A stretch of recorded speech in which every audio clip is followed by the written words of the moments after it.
When did you lose your sense of play?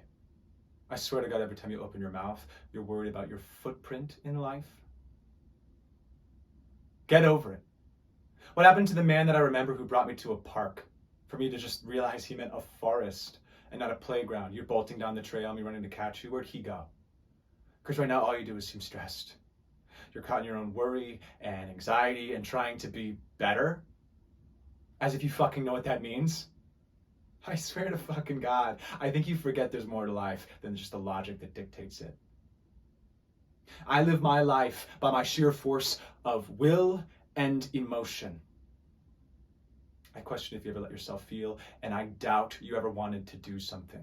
You just hurt people, as you say, and judge yourself by your impossible morality, and you do nothing else.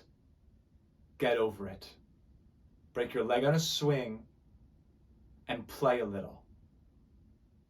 Hello, my name is Jackson Bernard Pulaine, and this is Alphabet Superset. This is monologue P for parks. So the monologue started with the word parks, and I thought a story with one of my friends when we were driving around my city at night. In high school, we were like the squad that drove. We were in like one of those driving cities, and that's what we used to do. And we had this thing where we would like, I don't know, we got into a kick of like finding parks. One day I was like, I have a park, and in my head I'm like, this is a great park, they're gonna love it. We drive up to it, we find it, it's like on this long trail up a hill. We get to it, and we get out of the car, and it's just trees.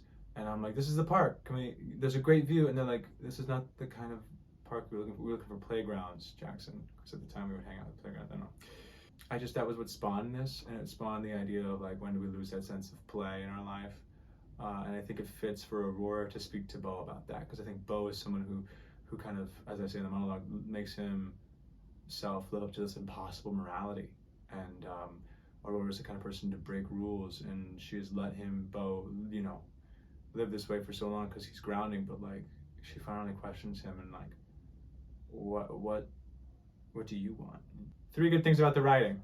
1, I think this was a very casual writing. I think it sounded unpoetic. I think it was very real. I think this is something someone would say to somebody. 2, I really enjoyed how everything was connected in this monologue. Nothing felt like it jumped out of place.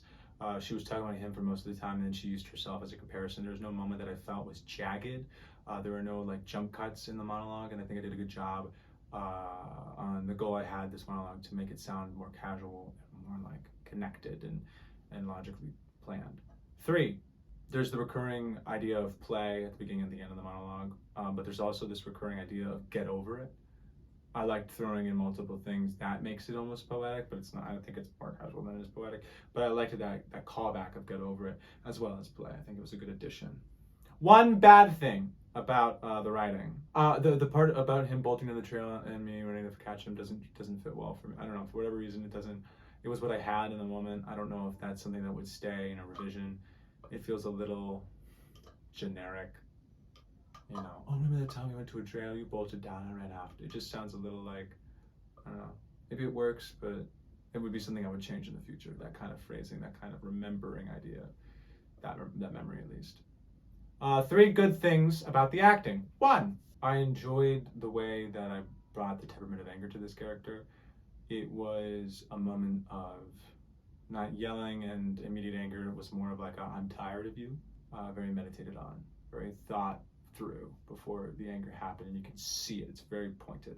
2, I like the sense of stillness in the behavior. I think that's very warranted for this moment in the character. I think it makes it more powerful. 3, I like the change of the character. I think I did a good change. At the beginning, you can see him being almost rhetorical at the beginning. What happened to your sense of play?